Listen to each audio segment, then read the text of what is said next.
Hey everybody, this is Ryan Mallory and I'm going to do another video, believe it or not, on Tesla because they just did a stock split tonight. And after seeing the Apple video that I did last week following their 4-to-1 stock split, I saw that there was a lot of misconceptions about what a stock split means.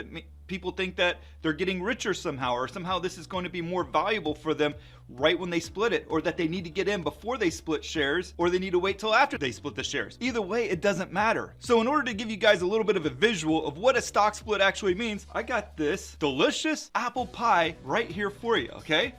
Now, this apple pie represents your one share. Now, maybe you have 5 shares, maybe you have 10 shares. For simplicity, we're going to say that you have 1 share, and there's a lot of people that's all they can afford, 1 share. And to make it look like 1 share, we're gonna give it one of these bad boys, a nice number 1. Now, what happens when you do a stock split?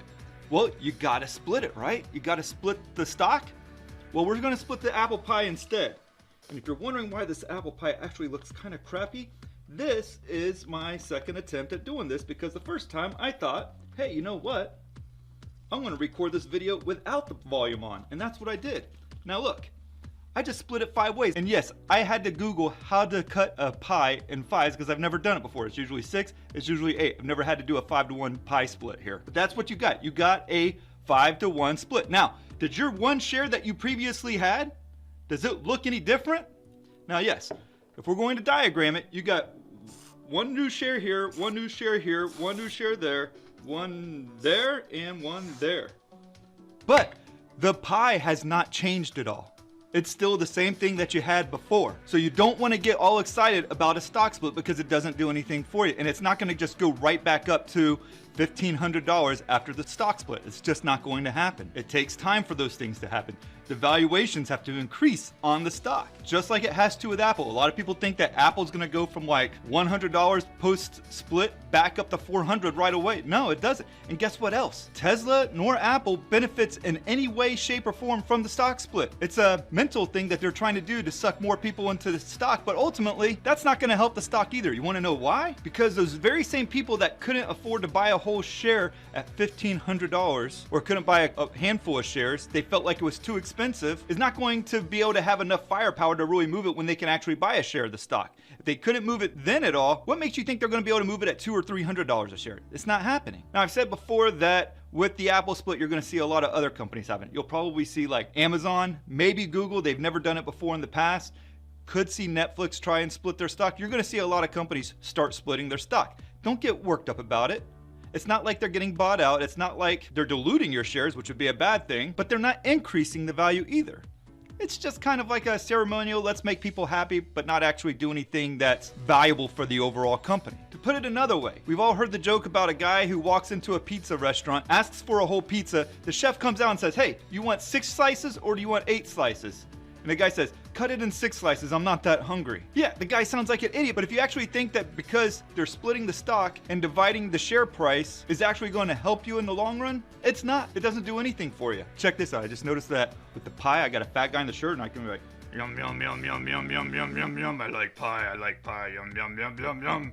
But here's what's so interesting about this whole thing. After they announced the stock split, Tesla actually goes from like $13.74 a share all the way up to $14.65. It's like a $90 increase. That's essentially like the equivalent of a half a General Motors, which is also a car company. But nothing was actually done to increase the value of the company. Also worth mentioning is that the folks that said that Apple splitting their shares at $400 because people couldn't afford to buy the Apple shares will be able to now buy it at $100 are the same people that's saying that if Tesla runs up to 2,000 before they're split and then does a 5-to-1 split, it's going to be at 400. Yet all of a sudden, that's affordable for everybody. It doesn't really make that much sense. Yum, yum, yum, yum, yum, yum, yum, yum, yum. I like pie. So despite the fact that Tesla was able to add another $16 billion after hours on the announcement of the stock split, it still doesn't really do anything for the stock. It's just a knee-jerk reaction. But while I have a couple more minutes of your time, let's talk about the Tesla chart here. I know it's only been a couple of days since I've done my last one, but we're watching it. Let's talk about it because there's been a little bit of a development over the past few days. I talked about before, there was a triangle pattern on the daily chart. It broke down and out of the triangle pattern. Not a good thing. However, there is a support level that it needs to hold at 1366. That would form a descending triangle pattern, which is typically synonymous with a topping pattern. If that can hold, and break to the upside, which is not your typical breakout pattern, then you have a little bit of resistance at around the 1650, 1660 area, and then it should retest all-time highs. But if it breaks that 1366 level and can close below it, and remember, intraday it actually violated it by $1. It was only a brief moment, popped right back up. If it breaks through that 1366 level and closes below it, you should see a test of the rising trend line off of the March lows. That's going to be around 1220 to 1240. So how do you trade this thing? I think you have to be patient right now. It's still inside of a descending triangle pattern. It has broken out of that triangle pattern that I highlighted last time, but you got to just let it wait for this descending triangle pattern to see whether it wants to hold or not. If it can hold, and that stock split bump that it got can hold as well, which is based off of nothing, but if it holds, then you could possibly see a breakout in the coming days of that descending triangle pattern. I would get long on it at around 1521 at this point and put a stop loss just below that 1366 level with the hopes that it can get to the 1800 level and maybe even beyond. Playing it to the short side, I'm not a huge fan of because there's a lot of headline risk there.